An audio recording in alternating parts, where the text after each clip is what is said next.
Welcome to the Growth Boss podcast, where we seek out the secrets to high performing campaigns from some of the smartest marketers in the world. I'm your host, Jared Smith.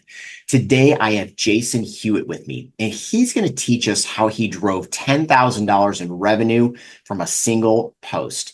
Jason, thanks for being here today. Hey, thanks for having me. Absolutely. So, Jason, for people who aren't familiar with you, could you kind of give a little bit of background on your history as a copywriter? Yeah, sure. So my background is kind of all over the place. I started copywriting when I was a student at the University of Delaware. I wrote an article in the student newspaper about gluten-free food at the dining hall, and that led to me getting recruited to write for a publication called Gluten Free Philly. So I accidentally started off super niche, and then I immediately broadened my horizons to just writing for anybody that would take me as a college student. And then eventually I started wondering, like, why can't my mom find my articles that are, getting all this traffic on like Facebook and stuff, because I was writing for Bro Bible at the time, a lot of humor articles. And that got me into SEO, which then transitioned me not just as a copywriter, but an SEO copywriter. And that's what I became known for on LinkedIn, and built a lot of the following that helped me achieve these insane revenue goals from just this one post. Like, it was kind of one post that got a lot of engagement, got a lot of inquiries,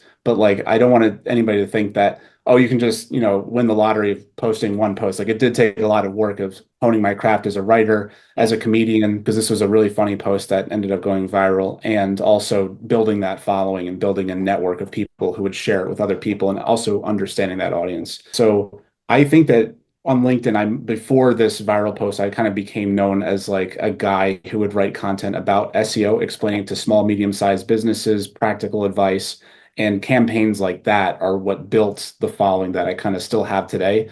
And then this post, which got me all this revenue, was not very much like an audience builder. It was very much just kind of like an awareness that got a lot of short-term gains, but substantially, like, I sustain myself more as like an SEO expert on LinkedIn, I would say, and like a copywriting, not a guru, but like I coach freelancers and things like that. Yeah, I love that. So as of this recording, you've got a little over 9,200 followers on LinkedIn. Maybe it would be helpful for everybody to understand, how did you build that audience, and how can other freelancers build an audience as well on LinkedIn? Yeah, it's a good question. It started, like, I don't know how long I've been on LinkedIn. I think I probably got it when I was a college student at University of Delaware. So that would have been like about 10 years ago. And I wasn't very active then. And I remember when I was working as like a marketing assistant for this producer in New York City. And he said, why don't you just go on LinkedIn and just add a connection with somebody every single day and maximize, I think it was like 200 connections at a time. Yeah. That's not how I got to 9,200, but that's how I started. That's how I got to like 1,000. Yeah. I literally would go, I would think about what cities have I seem to have interesting industries. I looked at like San Francisco, Pittsburgh, anything that had like a startup-y vibe at the time. And I just added with like 50 people, anyone who went to my school. That didn't really get very far. Like, as far as like number of followers, that's a good way to kind of start with, like, but I guess that's different than those are connections. Like, the Right. followers came mostly from podcasts that I did, and also just posting consistently. SEO tip of the day, posting about SEO tips, making fun of other gurus who were posting things about SEO. I really kind of leaned into that niche, as well as the freelance writer niche, where a lot of people quote Stephen King, who wrote a book called On Writing, which is really a book about creative writing for fiction novelists. And I love that book too. It's been really inspirational for me as a fiction writer. But I realized some of the rules that he talks about, like don't use passive voice, all these tropes, don't really apply to copywriting. Because a lot of times, especially when you're writing for a regulated industry, like in pharmaceuticals or nutrition, insurance, you have to use passive voice so that you can't, say that your company is going to change someone's life. You can just say, like, you can expect these changes to happen, which is, using passive voice. That's just one example of many that I would point out on LinkedIn. And I wouldn't say being a contrarian is what helped develop like a following and people that actually wanted to read my stuff. But I think like developing a humorous voice, being a straight shooter, has helped me a lot, both on LinkedIn and TikTok, where I developed a similar following, just Yeah. kind of being really straightforward about the niche I have on TikTok. I love it. And how, again, you started the connections maybe 10 years ago, but how long have you been posting regularly on LinkedIn? Pretty much just since like COVID, around Okay. that time. Like, COVID was when I really kind of leaned into. The time I was just doing writing. I wouldn't have called myself an SEO at the time. I had just worked with a lot of agencies who had SEO content briefs, and I kind of knew how to play the game to what they wanted. But I started questioning a lot of the SEO strategies that I saw some of my small business clients doing because whenever I would write something that went against the SEO strategy, but it was funny or it resonated, that's what got a lot of engagement. And that's the kind of stuff I wrote in college. I had no idea about SEO back then, but I would see these articles that were getting like literally hundreds of likes on Facebook. And at the time that was huge. Like this didn't have like the millions of people on Facebook like we do today. And I was like, if it's getting this much engagement, how is it not coming up on Google? And at the time, the algorithm was different, of course. But I think that just kind of leaning into that niche, it took me about 90 days before it really started to kind of resonate with people. I started getting a lot of inquiries, and all this within a couple years of posting very consistently, very frequently, I should say, I went from not having to reach out to any clients. I had all the clients coming to me. And that's how I've been operating for like the past 3 years. Both in my full-time career, it's all been recruiters, my past two positions, and then also for my business, I seldom reach out to clients. I either meet someone spontaneously or they reach out to me on LinkedIn, and then we have a conversation about how I can help. I love it. And you also mentioned that you're fairly active on TikTok as well. Are Mhm. you getting any business from TikTok, or really does it pretty much all come from LinkedIn? It's mostly just LinkedIn. So on TikTok, I don't do anything about marketing. It's all about like advocacy for type 1 diabetes. So I'm type 1 diabetic. And at the time, I was mostly just raising awareness about insulin price gouging and things that were happening during COVID and still happening today throughout the world. And I was more using that to promote my stand-up comedy. And then when COVID happened, I wasn't really doing the online stuff. So I wrote a book. And I used TikTok to promote my book a little bit. It was fairly effective, but the most effective thing, it did give me a couple like paid speaking gigs, but mostly it was the purpose of it was to raise awareness. But I ended up learning a lot about marketing, hashtags, algorithms, because TikTok had such a revolutionary algorithm and the way that I saw fast success for me really leaning into that T1 TikTok, as it's called, or like the hashtags that people in the diabetes community use, Okay. helped me understand what was working for SEO on LinkedIn. And I was able to kind of learn from each platform to build a lot of business success for myself on LinkedIn.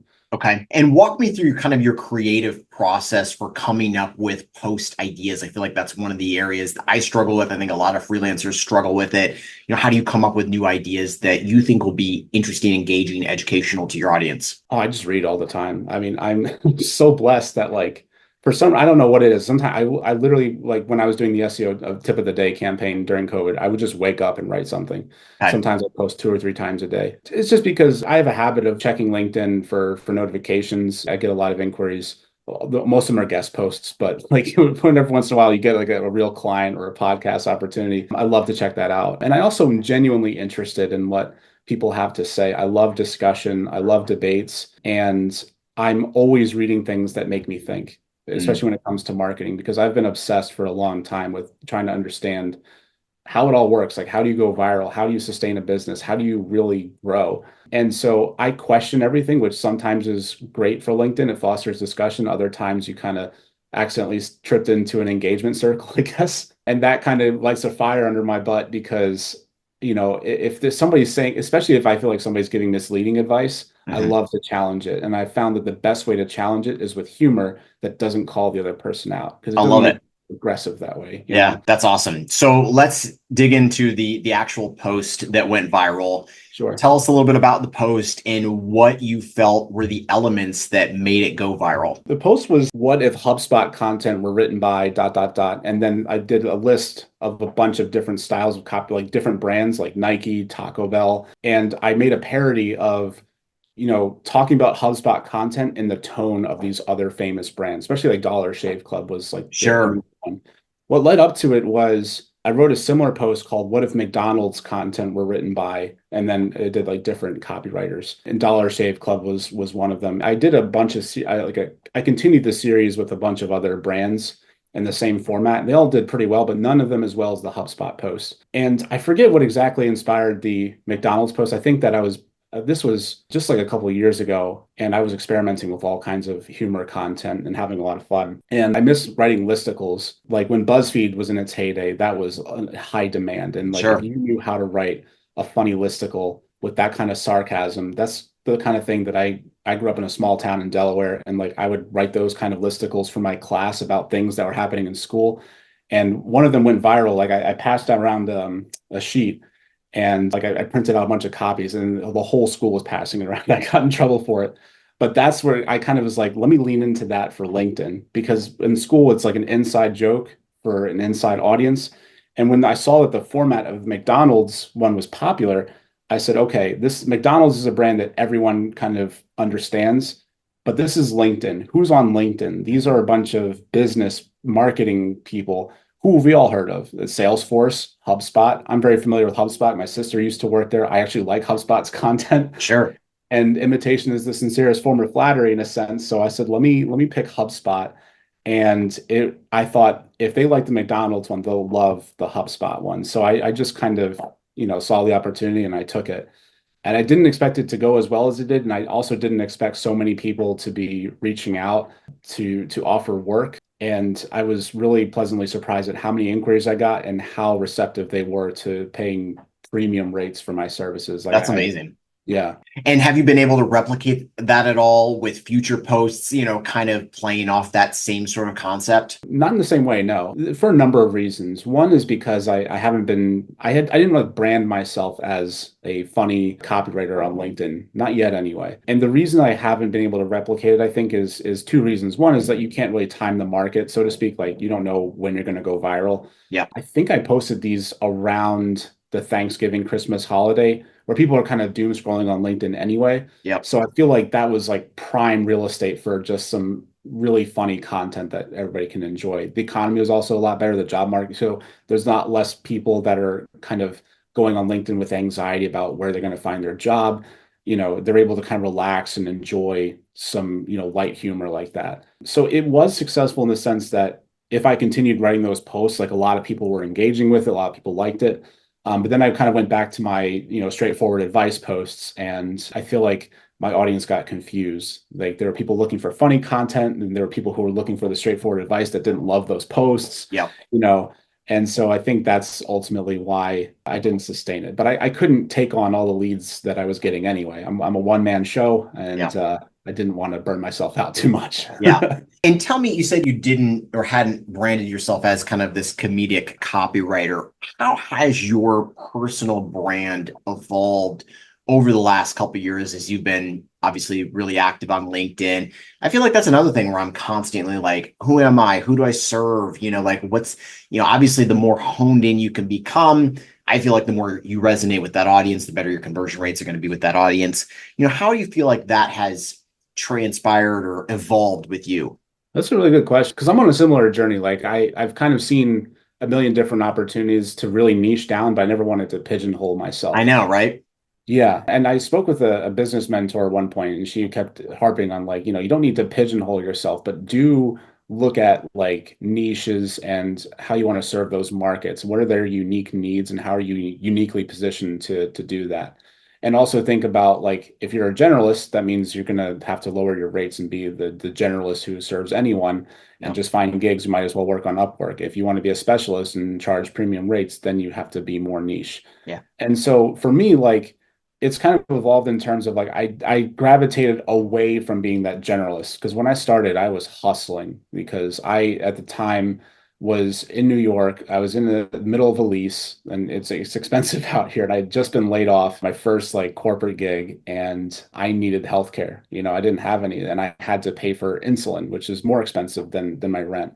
Yeah. So in order to make that work, I had to hustle and I had to learn very fast, like, how to get work, how to get quick at work, how to, serve clients, how to get invoices paid quickly.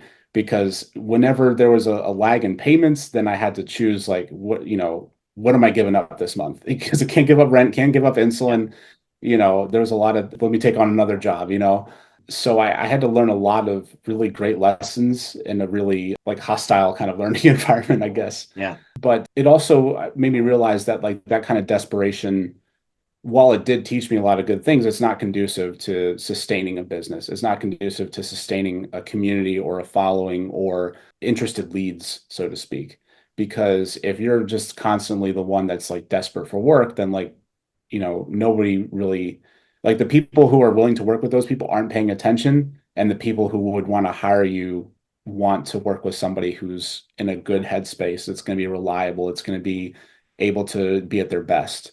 You know what I mean? And so I was kind of sending out signals unintentionally, unknowingly. That's like, hey, I'm not at my best right now. Work with me. I'll Mm, do anything for you. yeah, And it worked out to a point, but it wasn't sustainable. right. And so I started gravitating more towards what can I do that's more fulfilling for me, better for my business, and more valuable for clients? What kind of problems can I solve? And so I started looking at more holistic strategy. I started looking at how I can offer coaching to freelancers, and that ultimately led to more consulting for small, medium-sized businesses because not only could they not afford the SEO packages that I was offering, like $2,500 packages, they don't need it when you're starting out. You don't need to invest that kind of money, especially in SEO. So I thought, how can I make this more bite-sized? And so I started doing virtual consulting sessions, and that really works. It's a great win-win. Like one session, 1 hour with me can save you heartache years it took me to figure some of these things Sure, out. absolutely. You know what I mean?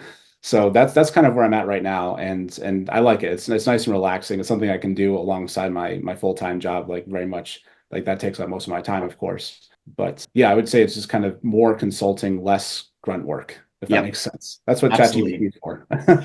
Exactly. And I think that's an important thing that people need to realize. They need to understand what they want to do and what the best paths are for doing that, and like for you, the consulting side, you have a number of packages on your website, which I want you to tell people about here in a minute, but you have a number of different packages, different pricing options.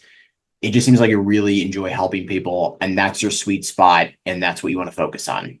Yeah, right now that's definitely it. Because I ran the numbers, like if I wanted to expand to a real agency, what would that look like? Yeah, And one of the biggest hangups I had, like ChatGPT was a complete game changer in all of this. It changes the way that, production costs, it changes the way that clients are probably seeking out marketing services.